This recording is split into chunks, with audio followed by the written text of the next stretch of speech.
नमस्ते मेरे दोस्तों। बीपी क्लैल के 500 सब्सक्राइबर्स क्रॉस होने पे मैं अपने सारे सब्सक्राइबर्स को और अपने देखने वालों को बधाई देता हूँ, कॉम्प्लीमेंट करता हूँ। और फ्रेंड्स, अगर आप मुझे सुनते हैं तो मेरी बातों में कहीं ना कहीं एक बात का जिक्र ज़रूर होता है जिसमें रिलेशनशिप्स आती हैं दोस्तों। रिलेशनशिप्स। अब कल शिवरात्रि है और शिवरात्रि पर हमको शिव जी से या फिर उस शिव परम पिता परमेश्वर से शक्तियाँ अर्जित करनी है और शक्तियों को अर्जित करके अपनी ज़िंदगी को खूबसूरत बनाना है और अपने आसपास वालों की ज़िंदगी में कुछ कंट्रीब्यूट भी करना है दोस्तों। जहाँ पे आजकल हम लोग परमात्मा को और उन शक्तियों को, शिव की शक्तियों को स्थूल रूप में ज़्यादा देखने लग गए हैं, वहीं पे हमको इन शक्तियों का आह्वान करना है सूक्ष्म रूप में, यानी कि सटल रूप में। बिकॉज ये जो शक्तियाँ हैं ना दोस्तों, ये फिजिकल नहीं है, ये सटल हैं, ये इनविजिबल हैं, ये दिखती नहीं हैं बल्कि फील होती हैं फ्रेंड्स। तो जहाँ पे हम लोगों ने इस शिव परम पिता परमेश्वर को या फिर शिवलिंग को कल हमने दूध चढ़ाना है कच्चा, और कुछ आग की पत्तियाँ चढ़ानी हैं, बेल पत्री चढ़ानी है जिनमें जहर होता है, वहीं पे हमको इनको कुछ और भी चढ़ाना है। वो है हमारे अंदर के जितने भी जहर हैं उन्हें चढ़ाने की ज़रूरत है दोस्तों।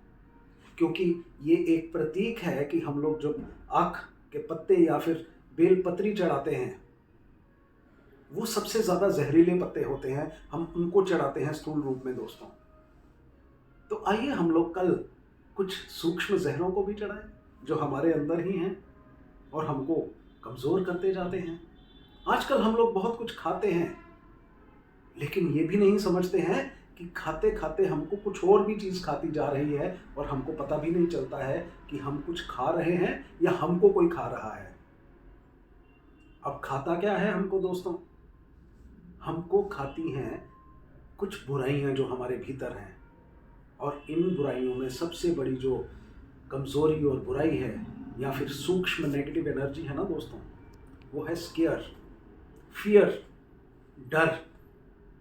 आइए दोस्तों, हम लोग अपने भीतर के डर को, इस भीतर के स्केयर को, इस भीतर के फियर को कल हम लोग उस परमपिता परमेश्वर शिव परमात्मा को जला दें, अर्जित कर दें। दूसरा सबसे बड़ा जो हमारे अंदर नेगेटिव इमोशन है वो है जेलेसी का।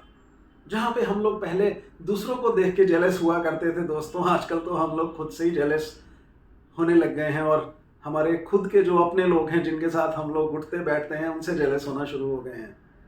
तो आइए हम लोग इस जेलेसी को भी अपने अंदर से निकालें और इस जहर को कल शिवलिंग के ऊपर उस कच्चे दूध के साथ अर्पित कर दें और उस परमात्मा से ये कहें कि हमको हल्का कर दे।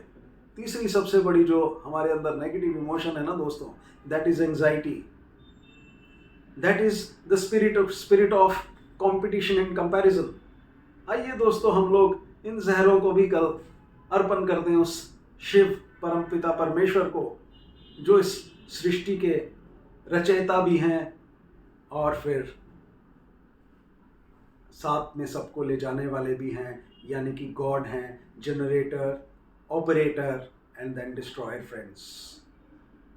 तो दोस्तों, अगर हमको लंबी पारी खेलनी है ना, तो अपने अंदर के इन जहरों को अर्पण करना होगा परमात्मा को, तभी हम लोग अंदर से हल्के हो सकेंगे। अपने अंदर से हल्के होकर हम लोग अपने आसपास वालों को भी हल्के करने की क्रिया सीख पाएंगे ना दोस्तों। वरना हम लोग खुद भी भारी होते हैं और अपने आसपास वालों को भी भारी कर देते हैं।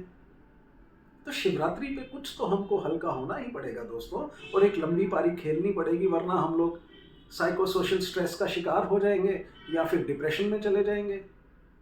The most silent killer of the current times is the psychosocial stress and the depression friends। तो हम लोग अपनी अंदर के इन जहरों को निकालें, कल शिव जी को अर्पण करें, लाइट होकर इन दोनों बुराइयों से विजय पाए, पार पाए इन दोनों बुराइयों के ऊपर। ये है कल शिवरात्रि का असली महत्व फ्रेंड्स। और कहते हैं अगर आपको एक लंबी पारी खेलनी है लाइफ की, तो आपको बनना पड़ेगा Ravi Shastri, because Ravi Shastri was known for the लंबी पारी। और लंबी पारी खेलने के लिए अपने अंदर के इन जहरों को अर्पण तो कल करना ही पड़ेगा, तभी हम लोग लंबी पारी खेल पाएंगे और अच्छी पारी खेल पाएंगे। तो अगर अपनी लाइफ में आपको बनना है रवि शास्त्री, तो अंदर के जहरों को अर्पण करके मनाए शिवरात्रि और बनाए फिर से रवि शास्त्री, खुद भी और दूसरों को भी। Thank you very much and happy Mahashivratri friends. Thank you very much.